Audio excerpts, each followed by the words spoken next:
Let me put in the record. Okay. Welcome everybody to this series on Dao De Jing or Tao Te Ching. We're doing it in that order this time. So we are on number 46. So please go ahead and type an exclamation mark to read your favorite translation. And then we will have Jason and Amon present theirs. Kwan, go ahead. Okay, so it's the translation by Professor Moss Roberts, stanza 46. When the way prevails below the sky, disbanded chargers don the land. But when the way the world desert, war horses breed outside the towns. No crime exceeds desire sanction. No war is worse than discontent. No omen more dire than desire gained. Truly with few ones content, contentment lasts as long as life. Thank you, Kwan. Folks, go ahead and type an exclamation mark to read 46. Next up is going to be Penny. Penny, go ahead. Okay, this is J.H. MacDonald. When the world follows the Tao, horses run free to fertilize the fields. When the world does not follow the Tao, war horses are bred outside the cities. There is no greater transgression than condoning people's selfish desires, no greater disaster than being discontent, and no greater retribution than for greed. Whoever knows contentment will be at peace forever. Peace. Thank you. Next up is going to be Connie. Connie, go ahead. Yeah, this is Ursula Le Guin. Wanting less. When the world's on the way, they use horses to haul manure. When the world gets off the way, they breed war horses on the common. The greatest evil, wanting more. The worst luck, discontent. Greed's the cure of life. Curse of life. To know enough's enough is enough to know. Thank you, Connie. Anybody else wants to read? Go ahead. Otherwise, Peiji, would you read your translation, please? Just reading of the translation.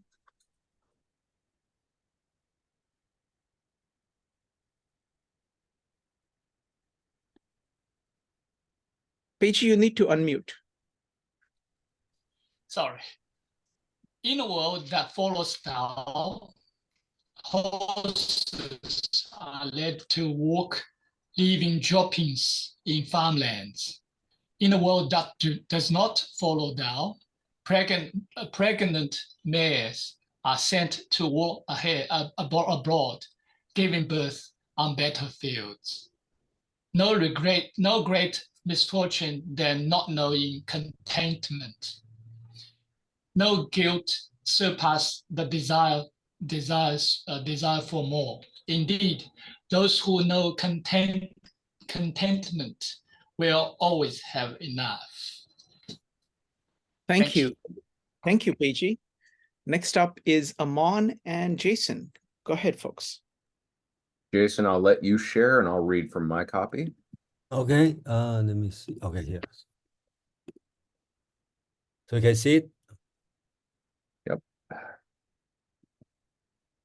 Just a second. There we go. Chapter 46, Knowing Contentment. When the world was governed with Tao, fast horses worked the soil. When the world was governed without Tao, war horses were born on the battlefield. No disaster is greater than not knowing contentment. No mistake is greater than willing to gain. Therefore, the contentment of knowing contentment is always the contentment. Yeah, thank you, Amon. I think here we probably see two different kind of translation. In general, I think the word is this word, the Chinese word called fen, and the means and some translation called dung or manure. Okay, So another way to translate, which I take, is take this word, it means dung or manure, but also means fertilizer. Okay, so that means working, fertilizing the land. So basics doing the agriculture.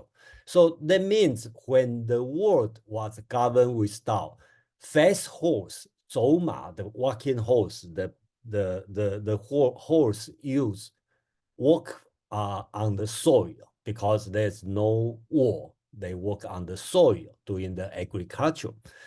When the world was governed without Tao, war horse were born on the battlefield. So basically talk about the even the pregnant male has to being sent to the battlefield. So, and then the rest would be most are the same. No desire is greater than not knowing contentment. No mistake is greater than willing to get. So I think that's easy. And another thing I like to point out is the last sentence, the contentment of knowing contentment is always the contentment. So I try to capture the Chinese word. There's the three words called 足, 知足, 知足, 常足. Okay, so I try to make sure we use three contentment in the sentence to capture the tone. And one thing is I put the printers here. I start to notice the Ma Wang Dui, which is the new discovered Dao De Jing, which also the one we use start with De. In one piece version, I think only have the word 长, doesn't use the word 横. And the second word is being used in the new version or Ma Wang Dui version.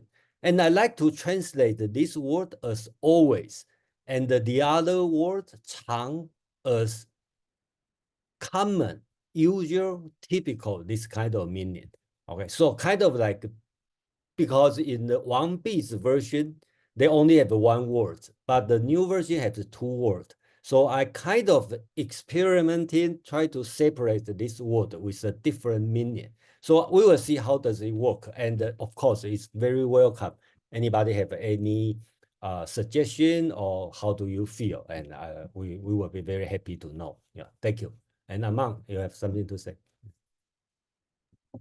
I wanted to say thank you again for everybody being here and for this chance. I also want to draw attention to something that was pointed out before, which is it's never a bad idea to refresh what did you just read in 45 and what will this be speaking to next. 45 talks about great accomplishment not seeming great, the defilement of expectations. And here you have, when the world is governed with Tao, horses that would be raced or war horses or things of admiration, they just work the field. That's what they do. It's unremarkable what they do. But that is a great accomplishment because the world is contented enough for something like this to occur. So again, what is the message? Not just that knowing enough or knowing contentment is what is most important. How do you know contentment? You can be contented to know that what is occurring around you is actually remarkable and actually valuable accomplishments. Things as simple as, you know, the droppings of horse dung in the field. That's fertilizing. That'll be food in a couple of, you know, seasons time. So this is, once again, pay attention to the unremarkable, pay attention to the neglected, because in paying attention to that, you discover what is more valuable, more worth your admiration, and you can be contented with very, very little. Thank you. Thank you, Amon. All right, folks. I would love to hear your comments. Go ahead and type an exclamation mark. First up is going to be Peter. I'm gonna have difficulty with this one, but I'll try my best. To me, I think there's great significance in this idea of the horses of the spirit or soul, let's say, the compulsions of movement, in relationship towards that which of the horse metaphor of that which guides, that putting the horses after the cart. Sorry, I'm mixing things up, but this idea of what does it mean to our shit in relationship towards that sort of being the mud to the lotus. And I think it's so easy in gosh, I can't help the idea of the Jungian shadow, this idea of the self that we repress, that we deem as shit, so that we can put gold on top of it, trying to cultivate gold on top of the vulnerability, the parts of that we normally reject and deem as ugly in vulnerability, because whatever that is for the individual, it is that attempting to endlessly to fight oneself, to fight reality, because we want to reject the fundamental thoughts, feelings, and relationships that are underneath, and so split our soul in two to be endlessly at war within ourselves and outside, because we do not know how to value. That's, as Amon said, the ordinary, the underappreciated, but also that which is rejected. And to me, it is that building the self upon the rejected parts as a form of chronic resistance, chronic tension, that people build entire personalities on, entire lives on, that deep strength of resistance that needs sort of be addressed, so that the manure can act as the fertilizer, so long as it's attempting to get rid of or to be stored away from the supposed pristine, then there will not be the cultivation of your fields, and so you will look elsewhere for the sustenance of the self. Excellent. Thank you, Peter. Next up is going to be Quan. Yes, I also have a little bit difficulty with this one, because and the way that I can, let's say, let the deep lesson of this one enter in me is once again with the help of the hexagram, because I think that this one um, has to be understood within the dialectical framework of the hexagram of heaven and earth and of man.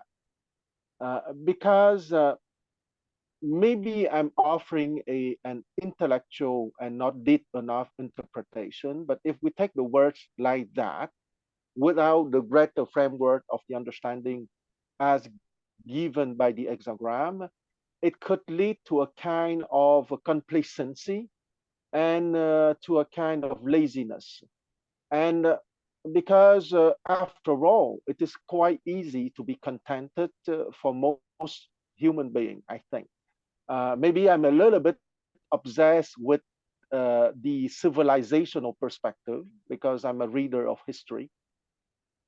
Many people on Earth in the last 5,000 years would be very easily described by this stanza. And the result, well, they disappear from Earth because they were too contented for having developed complex society, for having failed to develop nations and empires, for having failed to develop science and technology. So to be contented, certainly, but I would say within the framework of the hexagram, meaning that deep contentment coming from pure awareness, we have to discover that source of pure awareness, which is our true being. But at the same time, we are also being in flesh in space-time. And being in space-time, you need to also answer to not the basic needs, okay, but also the flourishing, the glory of what can be done in space-time. And once again, I wouldn't use the images of the state development rather than to stay at the level of the tribes. You have to strive to go to the state of nation, to go to the state of empire. It doesn't mean that you don't root yourself in that pure awareness, so not to fall into the mistakes or to the hubris precisely of the animal kingdom when that pure awareness is absent. I want to stop here because I don't want to make a long speech on that, because I could have made a long speech. I stop here. Thank you, Kwan. Great point. Next up is going to be Jason, followed by Madeline and Shrikant. Jason. Yeah, I'd like to point out here the title is Knowing Contentment, and the contentment has been used many times in these short verses. And at the beginning, also talking about the world, and the Chinese word is under the heaven, as I always understand under the heaven is talking about political, and talking about war horse, okay? So I believe this one is talking to the ruler, the prince, about the warring during that time, and try to teach or give the warning to the ruler about knowing the contentment.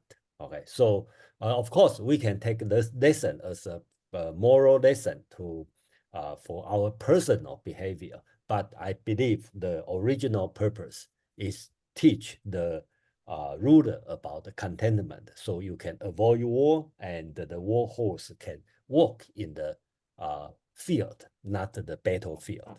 Okay, thank you. Thank you, Jason. Next up is going to be Madeline, Shrikant, and Penny. Madeline. Yes, thanks, Shrikant and Jason and Aman. When I look at this, I mean, there is a wrongness to giving birth on the battlefield, whether you're a horse or a human being. And since I'm not very war or politically oriented, I also look at this on a more metaphysical level. To say that that it's talking about exporting the generative part of yourself, the part that contains that innocent child that's discussed in some other verses, is exporting that to the external world, and keeping it out there is not the thing to do if you want to be content. If you want to be content and live a good life, etc., the place for that kind of generative energy is to stay inside your own city gates, to keep it internally, rather than keeping it out there in the world all the time. Although, since I'm an introvert, of course, that's how I interpret it. Thank you, Madeline. So now it's going to be Shrikant, followed by Penny and Pei Chi. So I want to read again. I really find these first 4 lines really fascinating, very beautiful. I mean, that's what I love about the Tao, the way they express things. I'm going to use the Ursula Le Guin's translation. When the world's on the way, they use horses to haul manure. When the world gets off the way, they breed war horses on the common. The first part of saying they use horses to haul manure, and I like the way in which Jason puts it, work the fields. When you're on the way, you're actually doing things. On one hand, it may seem very simple, nondescript kind of an activity.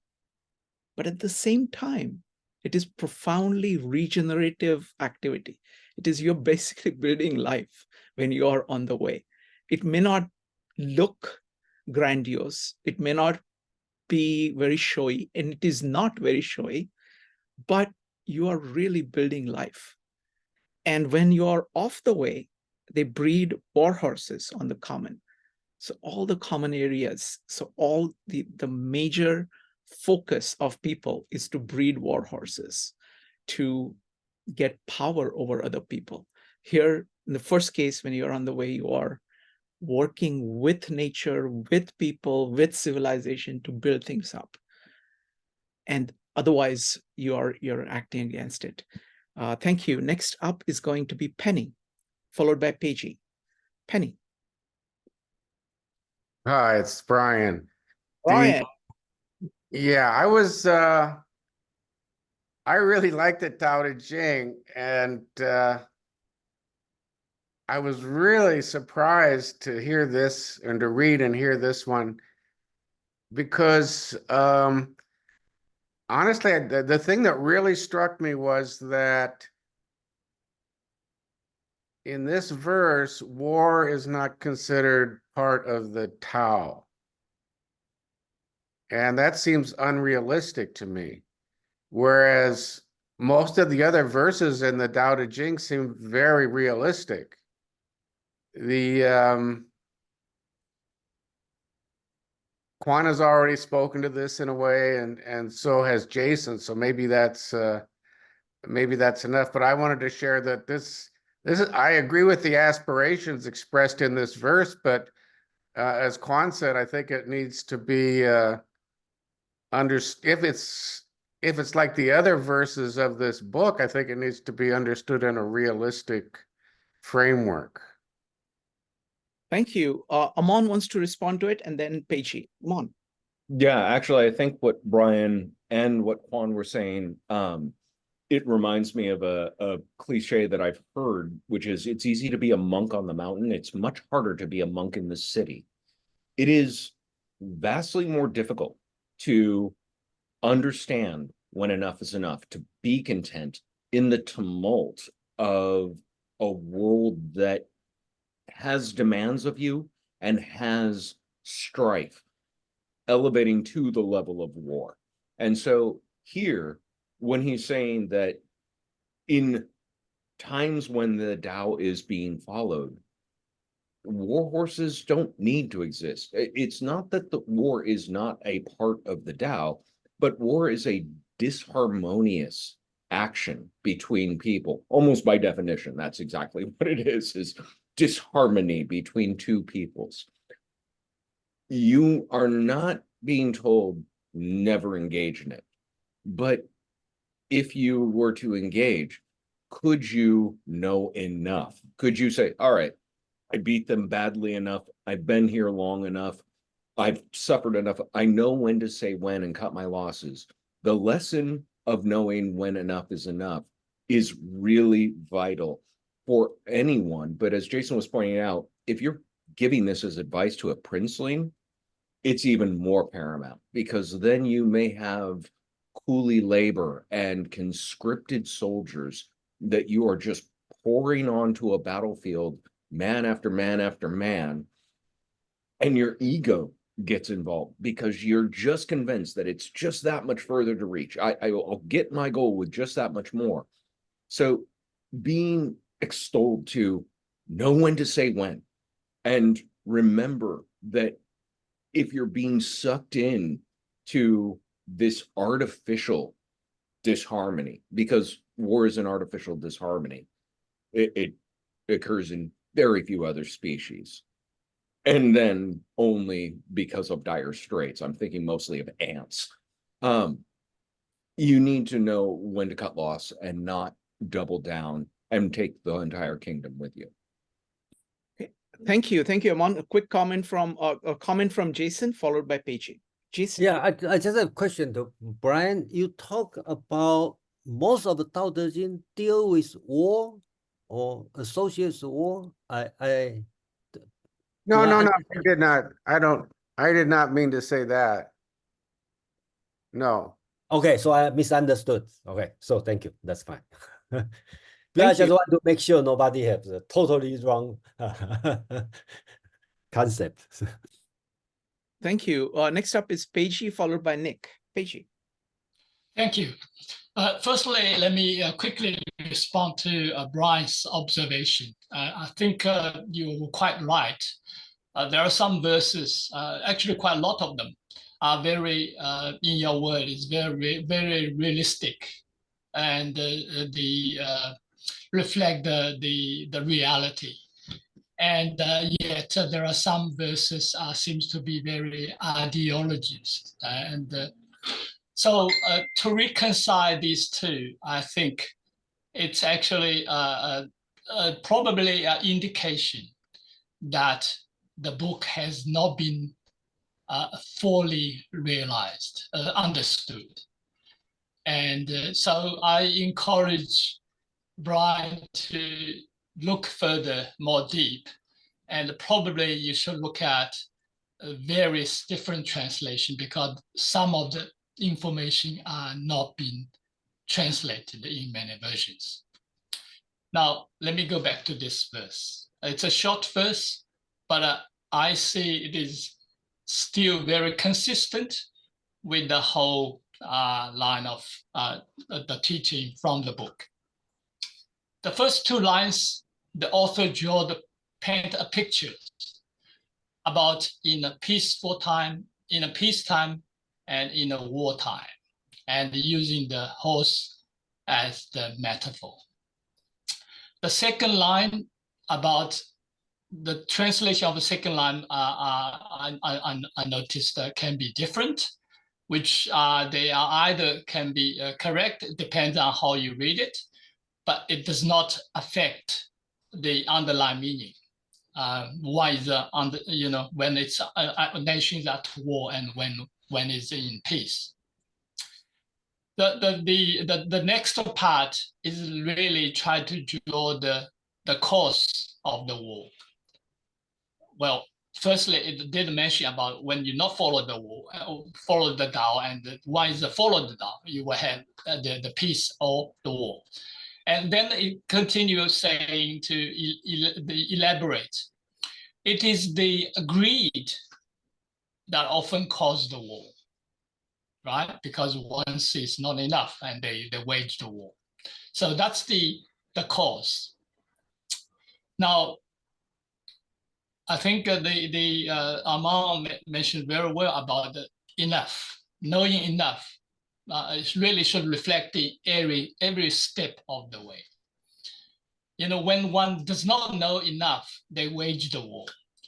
And when one is engaging in war, for example, when you need to defend, or even you attack, and when you have, seen the opponents surrounded or retreated, and there is a moment one should also need to reflect and know when is enough, when to stop. Sadly, unlike what we observe, the fighting between the animals, you can see they are well versed with this notion of knowing enough, because you see animal, they always stops when they have fulfilled their initial goal of either territorially, they have win the battle, or they have got a food, and they will never go all the way, try to, like a human do, try to think about the next day, and they want to simply eliminate the animal, or the enemies, because they feel the enemy next time they will attack again. So the human will go all the way. Now let me go back to the cause. Why we have the notion of not enough? Why we need more? Why we not following the Tao? Why we following Tao? I think this is really the difference between engaging our intellect versus listening to our awareness.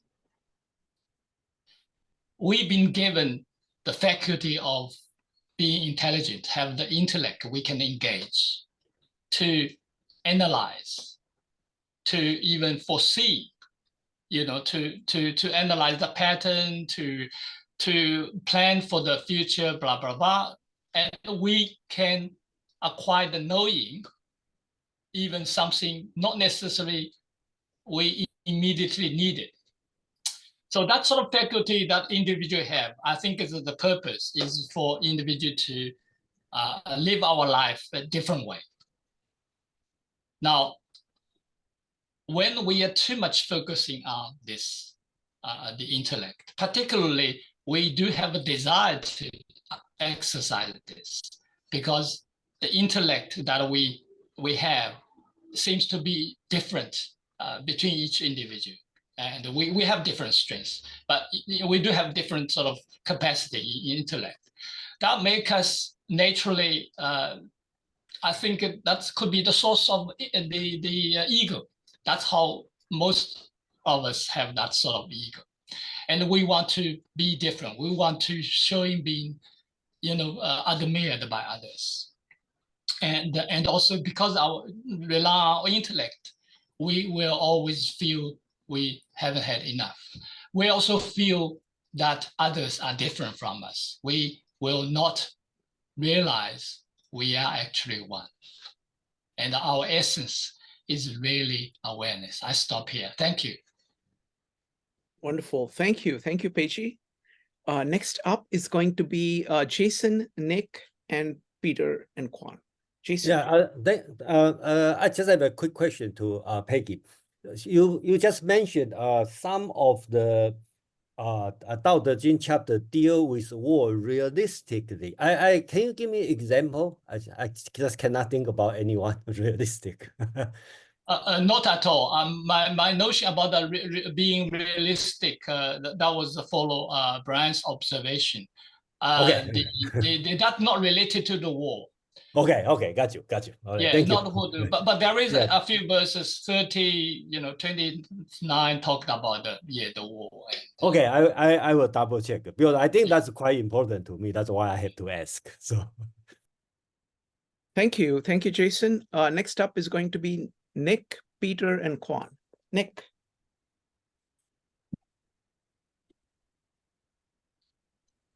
Yeah, hi.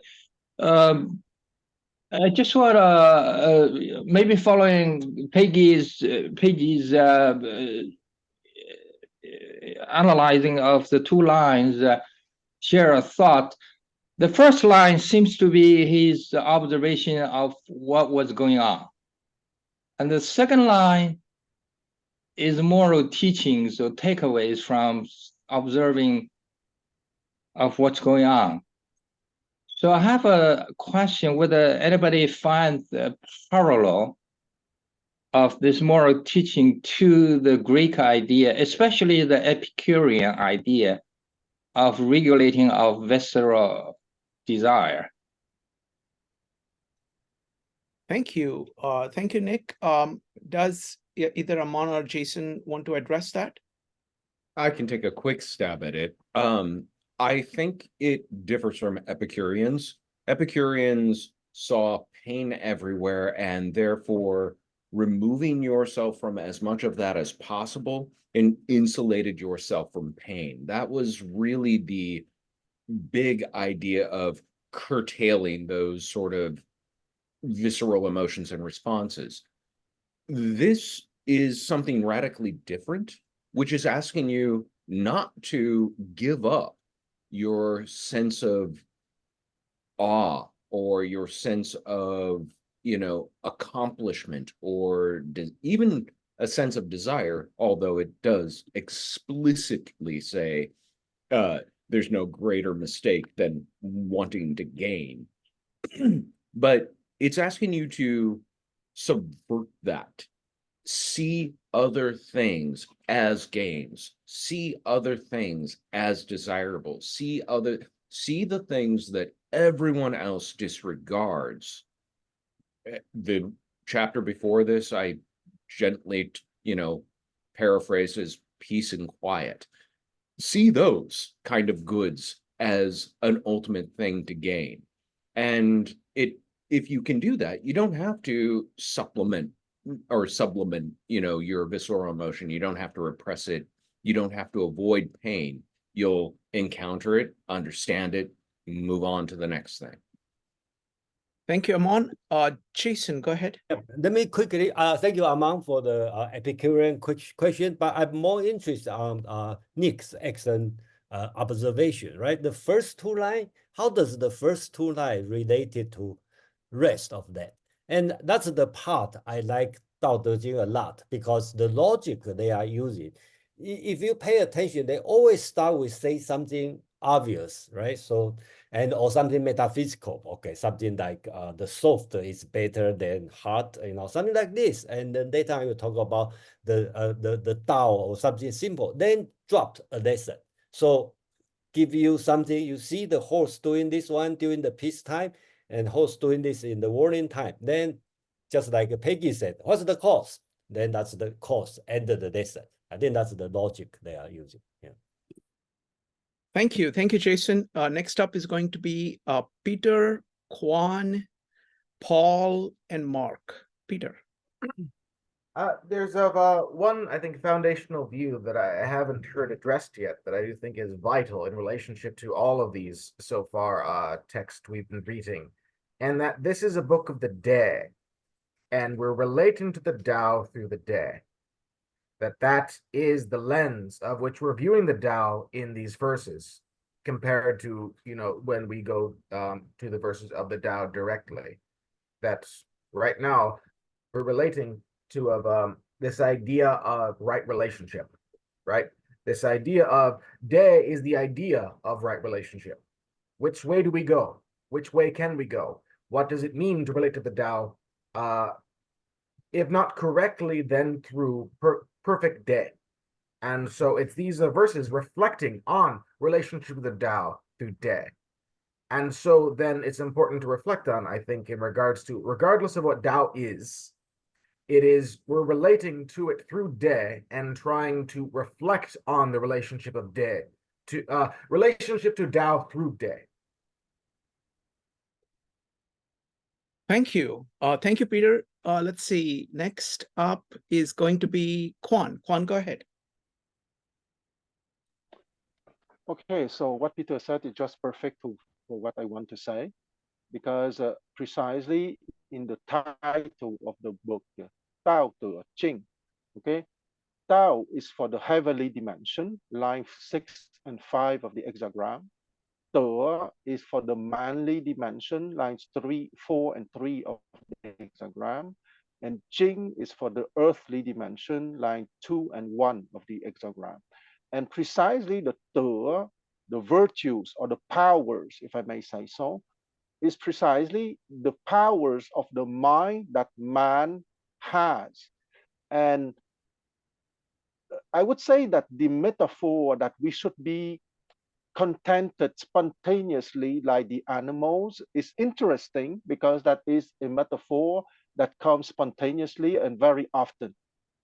But I would beg to differ, okay? The animal are contented spontaneously because they are dumb. I'm sorry to be so impolite, but human beings have been granted a brain that is much more developed, and that is our glory and our tragedy, of course, okay? I'm not saying that the lesson of the Tao Te Ching is not valuable. The lesson is extremely valuable because nature gave us that brain, which is so powerful.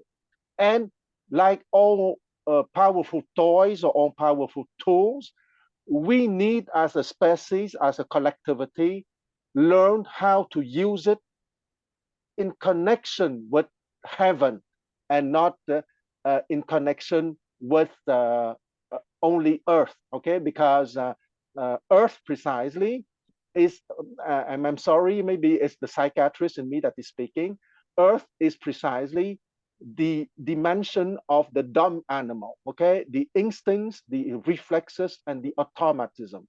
And of course, when you are living at the dimension of reflex, instinct, and automatism, it's quite easy to be contented, because the animal will just want to fill his belly, and after that he doesn't have imagination to go further. I want to remind everyone that the Nazis were in love with the teaching of the Laozi, because I don't remember in what stanza, But Lao Tzu advised, and I'm not saying that Lao Tzu is a Nazi, okay? Please don't take me wrong. But in one of the stanza, it's written, fill the belly of the people and empty their mind. Okay, so it is the Nazis were absolutely ecstatic with that principle: fill the belly of the people and empty their mind. Well, it's exactly what the animals are, because they don't have a very big developed brain. When their bellies are filled, they are very contented, of course. But once again, I want everyone not to take me wrong. I'm just saying that Lao Tzu is simply saying to us, we have to develop the powers of our brain at the intellectual level, which is the level 2, but also at the emotional level, which is the level 3, but also at the soul level, number 4, also at the cosmos level, level 4 5, and also at the self, meaning the pure awareness level, which is level 6. So once again, sometimes some metaphor are just irritating me, and I just want to remind that the lesson of the old master, because Lao Tzu, as everyone knows, means the old master. The lesson of the old master is to remind us to develop the whole potentiality of what we are, and we have been endowed with a very big brain, which is a gift, of course, but a dangerous gift that we have to learn to deal with. I stop here. Excellent. Thank you. Thank you, Quan. Next up is going to be Paul, followed by Mark. Paul. Yeah, thanks, Quan, for that, because I'll start with a comment on what you just said about the second part of this verse, which I think it's important, based on what you're saying, to notice that he's not just valuing contentment, he's valuing awareness of contentment. So he's in that meta. An animal isn't conscious of its state of contentment, and he puts in a high place the consciousness of the state of contentment. That's just a point. I think it's echoing your point in a way. But on the first part, I think it's really like incredible imagery what he says about the horses giving birth on the battlefield. So that conjures to me an apocalyptic vision of non-stop war. There's not even time for the horse to get the new horses are born with guns in their hand on the field of death. I mean, birth on the battlefield. I'm just reading that into that as another point, echoing the point that when is enough enough? Without the Tao, the horses never rest. They make love, they give birth on the battlefield. The war is just perpetual. So just 2 points on there. Thanks. Thank you. Thank you, Paul. Next up is Mark. Thanks, Shrikant. My question is about who are the horses? I know the idea of metaphor has come up, but if the horses are hauling manure, it means they're taking something which is perceived to be of no use, but putting it to use. And I'm wondering, I know the word ma in these dialects can mean many things, but metaphorically speaking, are we the horses? Jason or Ramon?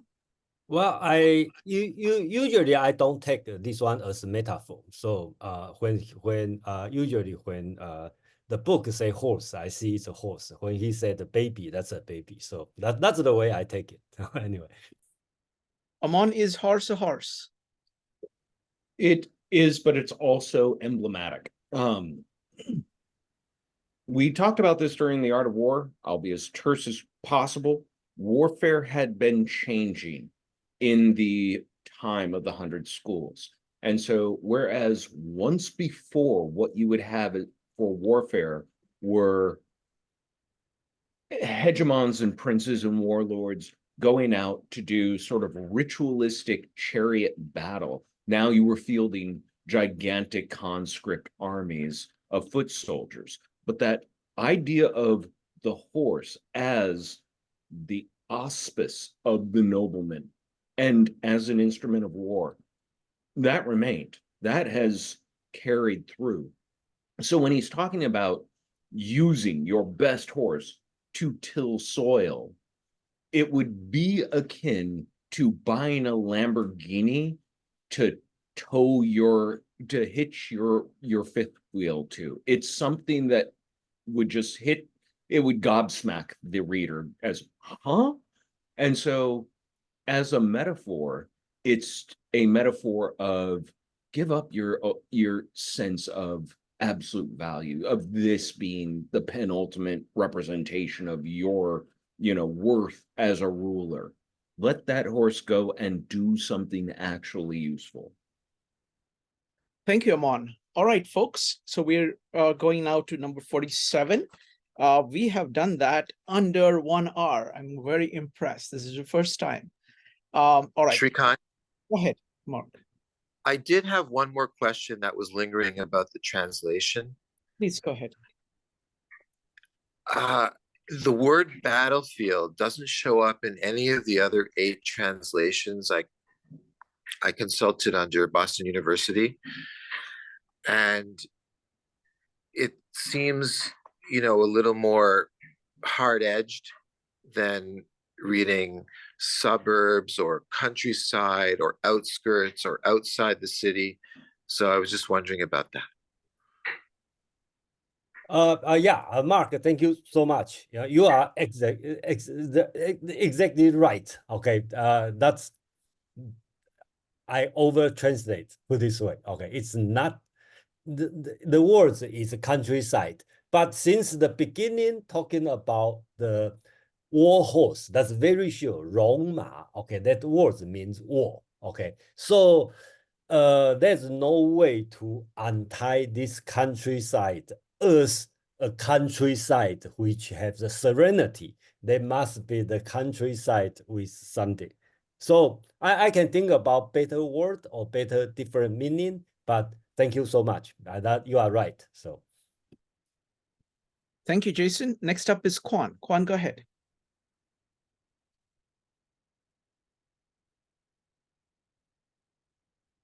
Oh, just a second. Is there a problem? Give me a second. Sorry for the delay. Sorry for the delay. I thought that it was the time to read the next stanza, so I have no more. Yeah, okay. That's excellent. So let's go for the next stanza. All right, okay. Go ahead. Okay, so translation by Professor Moss Roberts, stanza 47. No need to venture past the door to know this world below the skies, nor peer outside the window frame to see the heavens' words and ways. Distant ventures, meager knowledge. For this reason, men of wisdom know the world, not having walked it, and name it true, not having seen it, and gain success, not striving for it. Thank you, Quan. Next up is going to be Penny or Brian. Okay, I'm going to read Stephen Mitchell. Without opening your door, you can open your heart to the world. Without looking out your window, you can see the essence of the Tao. The more you know, the less you understand. The master arrives without leaving, sees the light without looking, achieves without doing a thing. Wonderful. Next up is Connie. Connie, go ahead. Ursula Le Guin, looking far, you don't have to go out the door to know what goes on in the world. You don't have to look out the window to see the way of heaven. The farther you go, the less you know. So the wise soul doesn't go, but knows, doesn't look, but sees, doesn't do, but gets it done. Thank you. Thank you, Connie. All right. Peachy, would you like to read your translation? Thank you. Without going out of your home, you know the world. Without peering out your window, you perceive the way of heaven. The further you go, the less you know. Therefore, sages attain knowing without stepping out, recognize without looking, accomplish through non-doing. Thank you. Thank you, Peji. All right, Amon and Jason.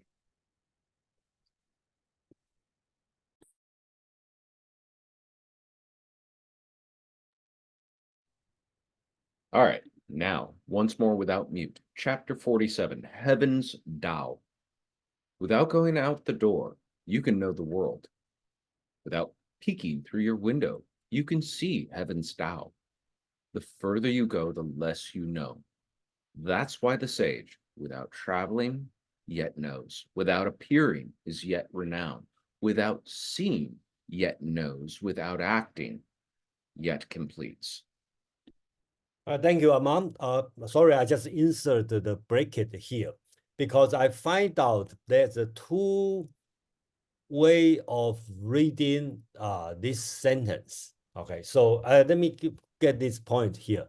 So I think most translation are similar. Basics is talking about the more you do something, the less you get. Okay, that's the you agree or disagree? That's one thing, but basically they talk about the more you do, the less you get. That's the concept talking about. So even said that the further you go, the less you know. So it's opposite. Then you go outside to pursue knowledge. So there would be a lot of people will disagree, but that's the Taoism is talking about knowledge is not pursuing outside, it's pursuing knowledge inward, okay, which is similar to, I remember Bhagavad Gita will agree on this one. The knowledge is going inward, not going outward. That's why you don't go out to get knowledge and you look in, so you don't open the door. I think it's in chapter 50 is talking about this. Close your door, shut your mouth. Okay, that same idea. And or you can go to Zhuangzi, okay, on chapter 2 at the beginning. I think it's chapter 2 at the beginning, talking about chapter 3 at the beginning, it talking about our life is limited, but the knowledge is unlimited. You use your limited time to pursuing the unlimited knowledge. You put yourself in danger. That's in Zhuangzi chapter 3, okay, talking about. Okay, I think that's also reflect this kind of meaning. So get to the point. Okay, I put a break here for those who know Chinese. Sometimes put 不现而明 or 不见而明. There's a different way because some words are missing and sometimes they have the different words on that. So if you use this one 不现而明, then we will translate as without appearing yet renowned. So this one become a political teaching, right? Basically tell you the ruler, you don't have to be showing off, you don't have to do many things, then you will be recognized as a ruler. So the last sentence, right? 不为而成 basically talk about without action, or you want to call it 无为, then you still can complete your task or what you want to do. So if you read this way, another way you read is 不见而明. Okay, this being read as understanding. So basically you talking about without seeing, you know. Okay, so that's back to whole subject become an epistemological teaching, right? Tell you don't look outside, you should understand. Okay, don't use external power, you should look inward. Okay, without seeing, you can understand. So they have the two way of reading this one, but I would prefer, but both are consistent with the entire chapter. So that's why I put both together. If I would prefer one to the other, I will choose. But here I put both together because I feel both are equally good enough. Yeah, thank you. Amang, please. Thank you, Jason. And I'm going to resist some of my lesser urges to poke polar bears. And instead, I'm going to try and give you an example of knowledge through Wu Wei, because this is a very difficult idea to wrap your head around. You can take an animal and return it to the wild if you have approximated that same environment for it in its initial rearing.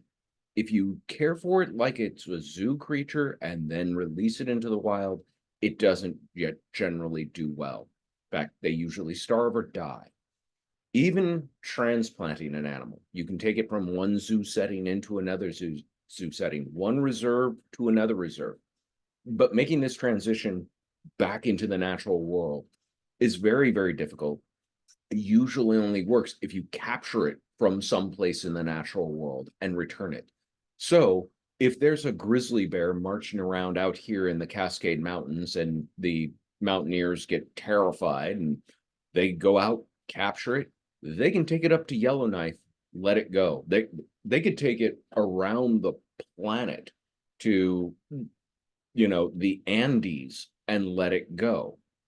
It still knows how to survive in the world because it has been in the world.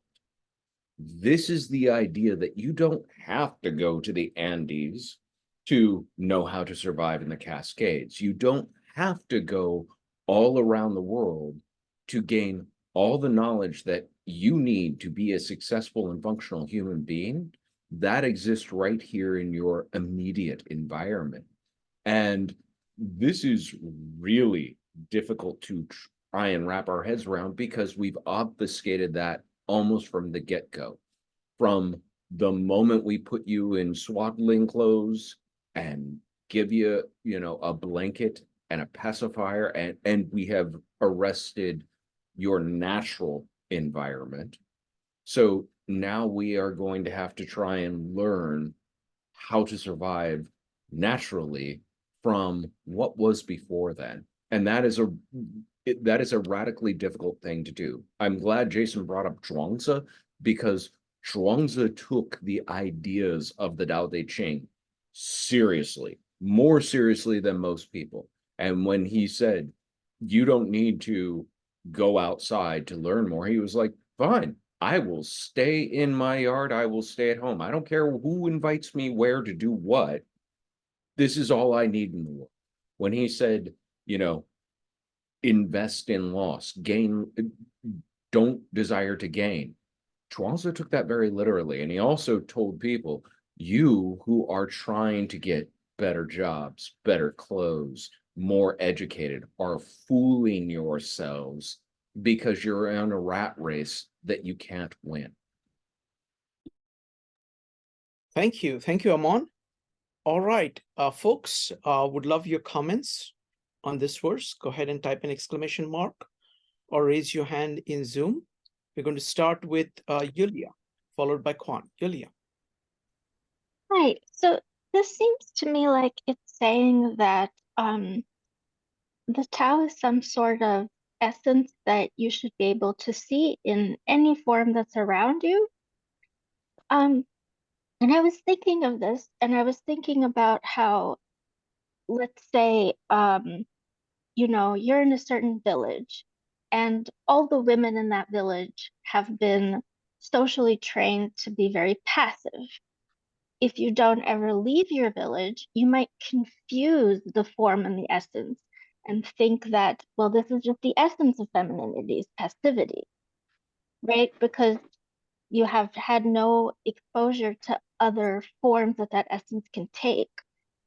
So that was just something that was on my mind. I think that it occurred to me that if you don't see any other forms, you might get confused between form and essence.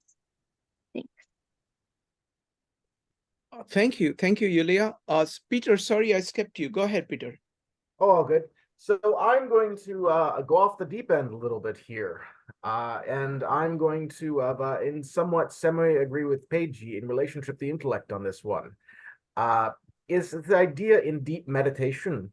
Let's say you go to a place and you stop all external stimuli. It is completely dark and completely silent, and all you have is the inner workings of your soul, of your mind, with eyes closed. That there's nothing. And I think a lot of people, their options are either to engage the intellect or to try to stop everything. This inner quietism, right? Trying to get rid of internal stimulation. And I would say that's trying to close the mind's eye. That in the deep, deep levels of introversion, there are so many places. That's this idea of the microcosm in regards to all of the different realms that one can go within. It's mind-boggling when it comes down to all of these different mapped networks that the mind can go that have nothing to do with the intellect.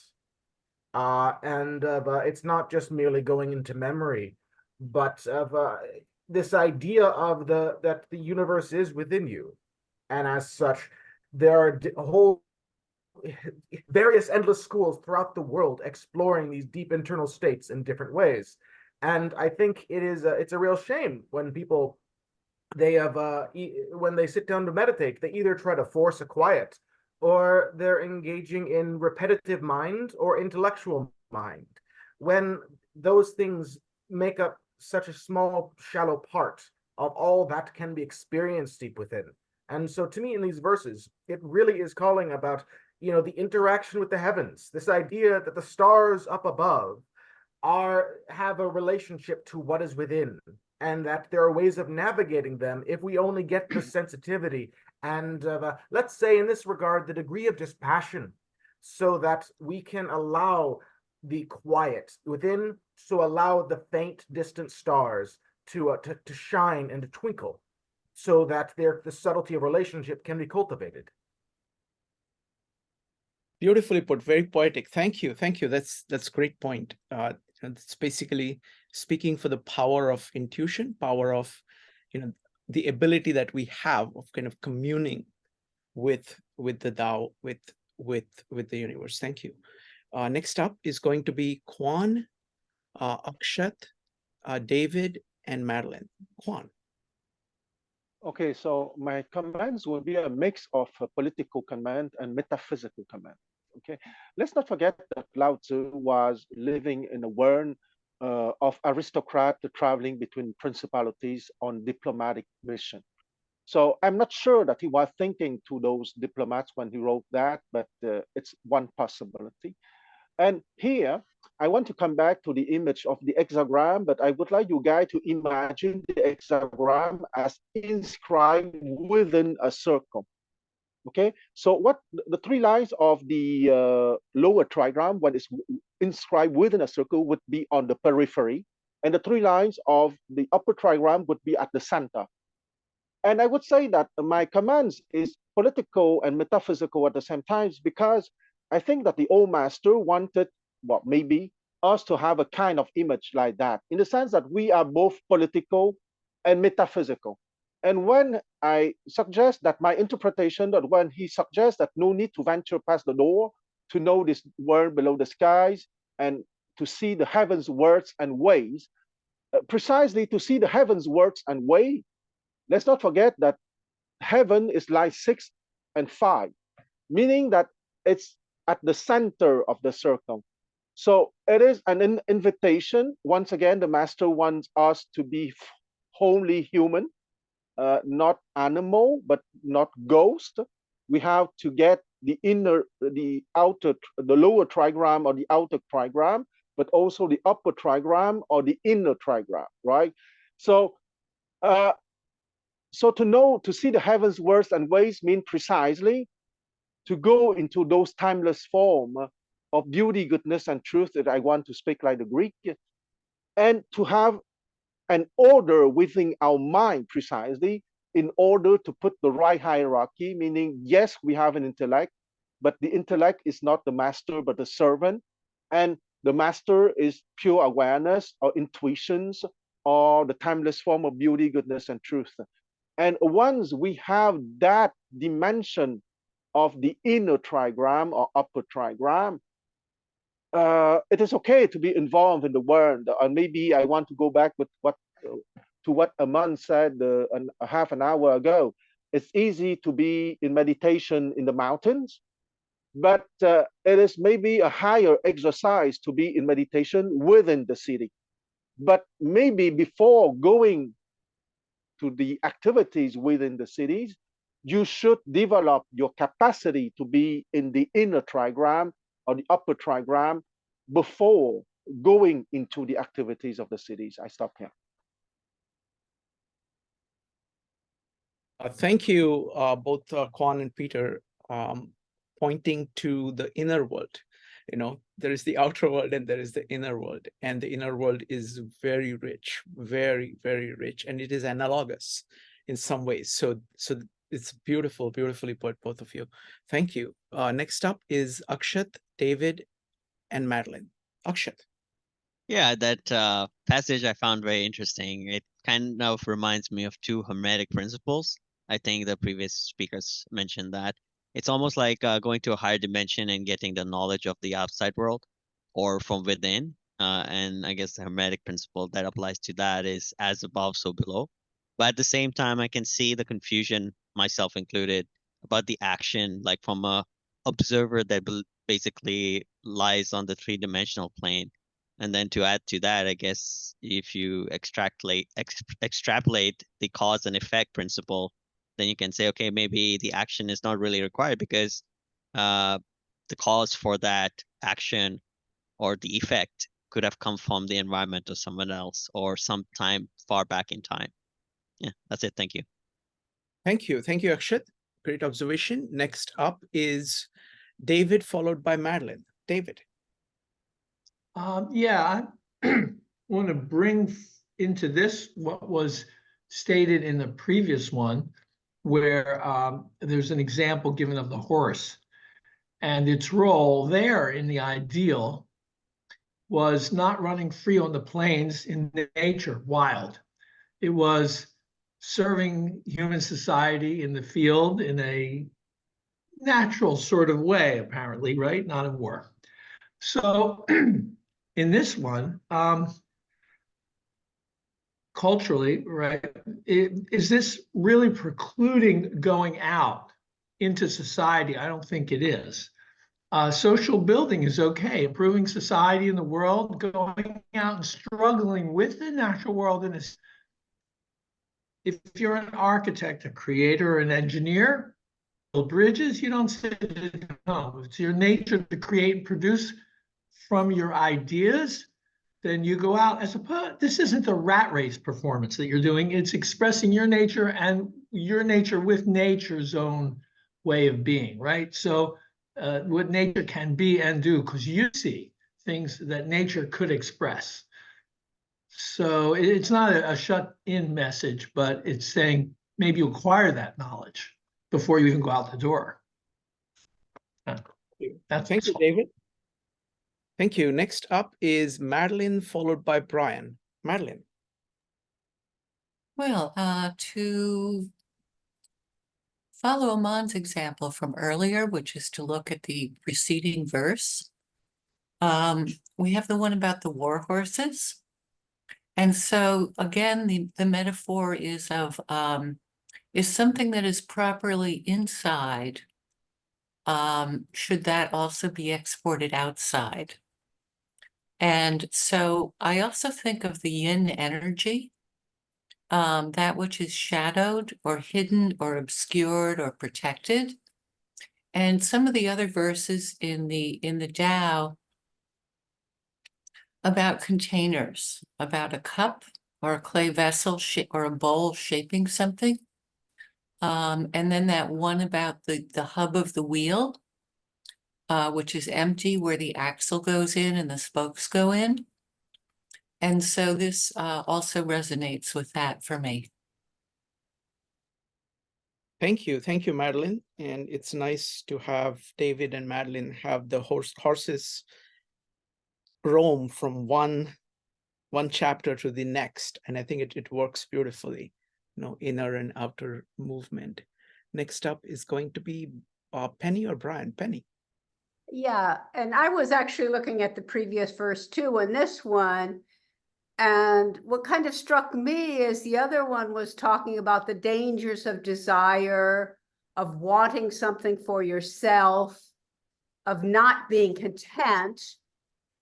And then in this verse, it's saying, oh, you don't even have to leave your house to be content, to get the things that really are worthwhile to desire, or to get something for yourself, because you can discover the whole world, the inner world, inside. So I just thought that they kind of were saying, well, not only don't you have to go out and try to steal something from somebody else or take it and create a war, you can get all these wonderful riches inside you. You don't even have to go outside. Thank you, Penny. Aman, you had a comment. Oh, I didn't want to jump the line. I just am listening to this and I'm trying to reconcile it in my mind. I wanted to offer an example, and in doing so, I'm also going to reveal what a bad Taoist I really am, because I love travel. I delight. My goal is to set foot on 6 of 7 continents. I have no interest in Antarctica. But I found a way to make travel more interesting for myself by giving myself a scavenger hunt. Anytime I go, I decide on a drink of the trip and I try and find the best one. So the best beer in Europe, for example, or the best wine in Sonoma Valley, or etc. I don't have to go there to drink those drinks. I could get them at my local store. I could taste, mojitos made with Cuban rum if I wanted to here. So they're not incommensurate. You don't have to leave your front door to gain knowledge. It's not telling you never leave your front door and that there's nothing more that you'll gain. And in doing so, setting for yourself contentment at a very low bar, trying to find the best drink is not a gigantic Herculean task. It's not like I'm after the Maltese Falcon. I'm after something I can get anywhere. And I have something to reflect on afterwards that makes me content, so that I can come back to home and try and find Czech beers anywhere I can, because incidentally, the Czech Republic makes the best beer in Europe. That was just a discovery I made, but I set the intention before I left. Thank you, Amon. Jason. Yeah, I think this one, that the first sentence, okay, that's read in a little bit different way would make more sense, right? The translation, not only Among and my translation, most of the translation doing like, without going out the door, you can know the world. Without peeking through the window, you can see the heavens Tao. Okay, so that's read in a different way. Say, in order to know in the world, you don't have to go out the door. Okay, in order, if you want to know the heavens Tao, or the principle, you don't need to peek through the window. So in another word, it's not like ask you don't go out, don't look outside. Ask you like the purpose of understand the world. Okay, the purpose of understand Tao is not by travel around the world or by looking outside. It's on your inward looking. So we can read in this way. Yeah. Thank you. I'm going to make a quick comment and then we'll go to Peichi, followed by Mark. One of the themes that we kept coming back to in Bhagavad Gita was that of center and periphery. Tao is also like that. It's like returning to the center. It's like the base from which everything comes and returns. It's similar to what Quan was talking about, what is at the center, because what is at the center is actually driving the periphery. So it's not center versus the periphery, but kind of situating yourself at the, you know, core of awareness, core of kind of universality, whatever you want to call it. But this kind of center and periphery, that the focus on the center is there throughout the Tao. It's saying never lose eye on the center. Even when you're going through the periphery, you have to be guided by the center. Thank you. Next up is going to be Peichi, followed by Mark. Thank you. This verse indeed seems to be quite counterintuitive. The reason because I guess the word knowing. Now, there are in this book, there are many, the word knowing has been used many times, almost in every verse. The knowing here, most of the time in the book, is talking about awareness, being aware. It's not the knowing by engaging your intellect. It's the knowing through the Tao. It is the knowing that you acquired spontaneously without for you making any effort. So the knowing is here is also about the totality, the way of heaven, the way of world. So this is all about the essence. Now, I want to emphasize that all the teachings is not meant for individual to follow, right? If the author thinks individual need to follow that teaching, then he would not advocate non-doing or wu wei. The author see the world is perfect. As an individual, you don't need to change anything. We as an individual assume a different role in life. So you've been given the intellect, use it. So teaching is all about, for the leaders, when someone acting in a collective sense, the author asks you, don't interfere. Let individual be themselves.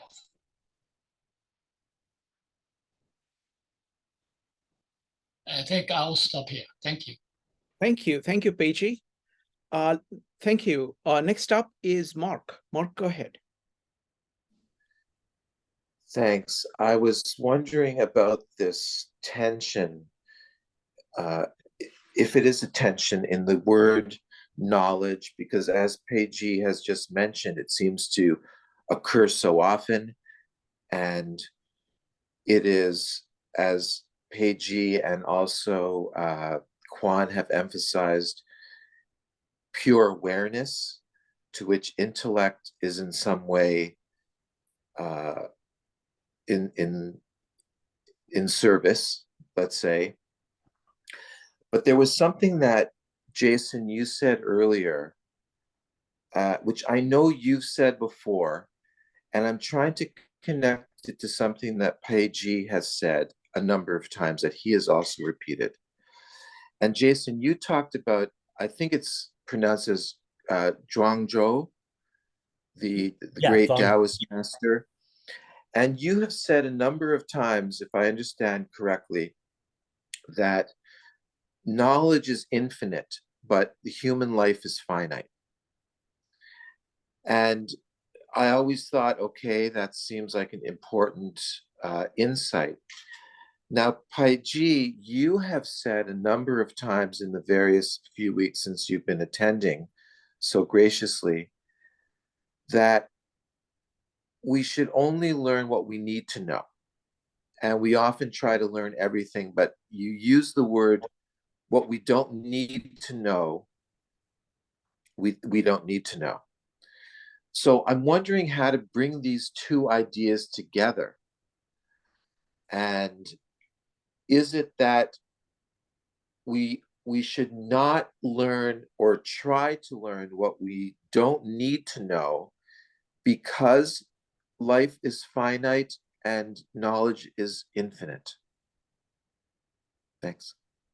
Yeah, let me respond to you. That's an excellent question here or comment here, and great observation. I'm not going to tell you or tell anybody what we should do. I think that's all the purpose we come here, to get all the information, and we will decide what would be the best way for our own life.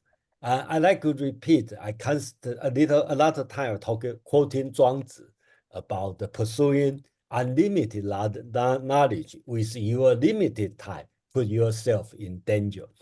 I think also important, this sentence appear on, I think on the chapter 3, which is the famous cook thing. Okay, cut the beef. Okay, the bolak. Okay, why is here?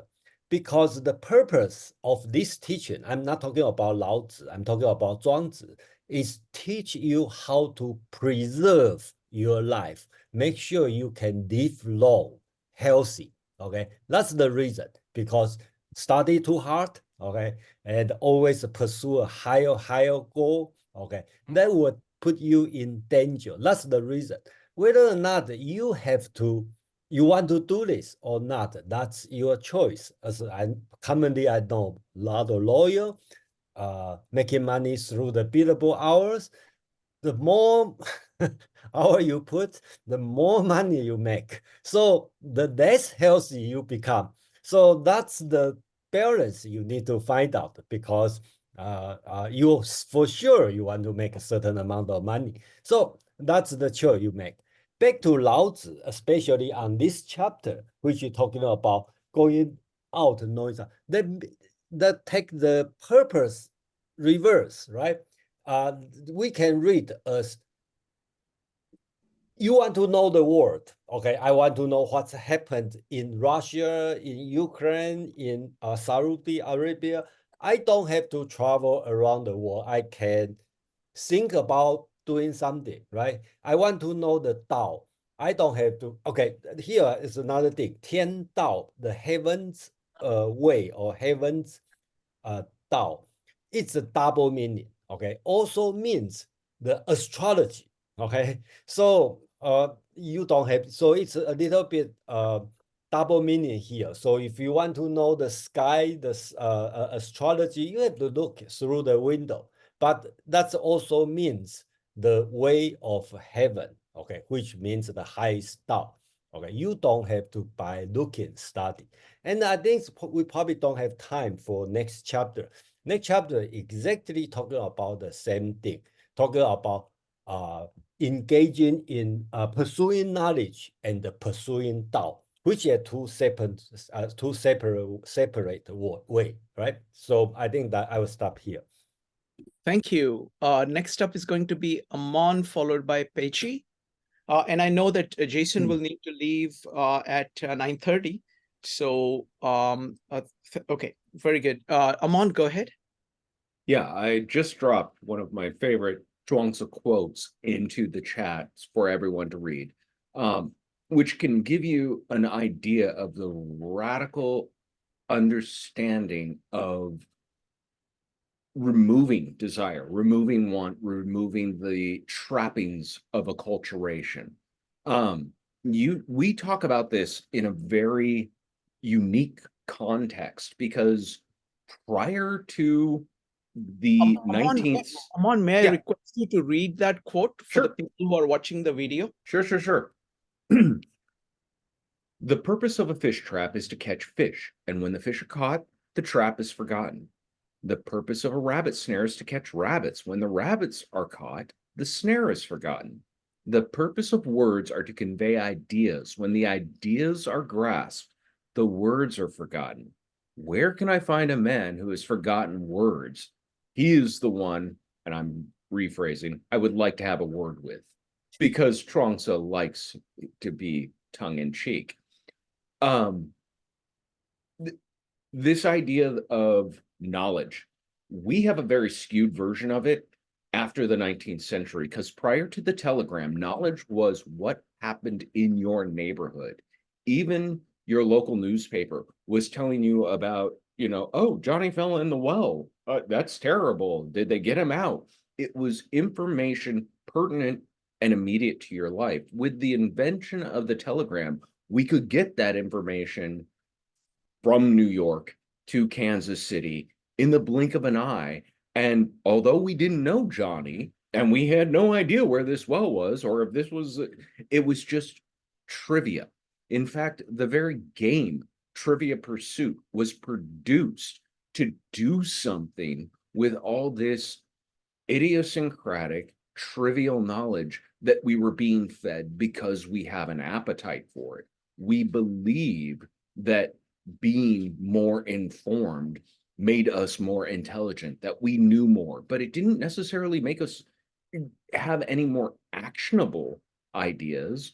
What is happening in Ukraine and Russian border is probably world consequential, but what I can actually do about it is very minimal. And keeping up to date minute by minute doesn't serve me. It doesn't act, that trivia being informed to me doesn't make me more knowledgeable or more effective in dealing with something like that. So what we see in the Dao De Jing, what we see in this chapter, recognize this almost 2 millennia in advance, that this avarice pursuit of knowledge for its own sake was a fool's errand that didn't actually make anybody necessarily any more informed or any smarter, any more capable. It, in fact, very often led them on this sort of pursuit of social gain, of playing the acculturation game to a point that they would crack under the stress. So I want to say that what we're all kind of grasping with is a radical idea. It is very anathema to the world in which we have all been acculturated. But we see this idea as the information age and the world of knowledge being at our fingertips as something so eternal that really is only 150, 160 years old. And prior to that, it wasn't the best measure of how capable or how good you were at being a human. Whether or not you knew how to get Johnny out of that well was vastly more important than you knew that it was the 6th time. And well divings are up, incidentally, in the city of Chattanooga this, fiscal season. So ideas for you to wrestle with. It is a departure from our normal model, but it's one that you're being invited to consider, not one you're being told you must do. That's the nice thing about the Tao Te Ching. It gives you an invite to consider it this way, but it never says you must, because it knows that's a recipe to get people not to. Thank you, Aman. Fantastic observation. I mean, that's the reason why we study, Tao Te Ching, Bhagavad Gita, the Gospel of John, because it's actually the highest value it is really offering is a completely different way of thinking, which is not focused on the present, because it's very, very easy to just keep responding to everything that is going on around us and not realizing that that is happening within a very narrow band of what is possible. It's just that it is prevalent, but that doesn't mean that that's the only way to be. And what the Tao is bringing, what all of these great works are bringing, is a different way. And you're right that they are, the thing that I find really special about them is that they're very integrated. They're very grounded. So that's a very reality oriented. They take into account thought, emotion, and body. They take into account individual and social all at once in a single breath. So it's like breathing in and breathing out in a very natural way, where us moderns try to chop things up and think that we are getting something when we take a piece, pieces of this information. But these guys have an integrated way of looking at it. Thank you. Next up is Peichi.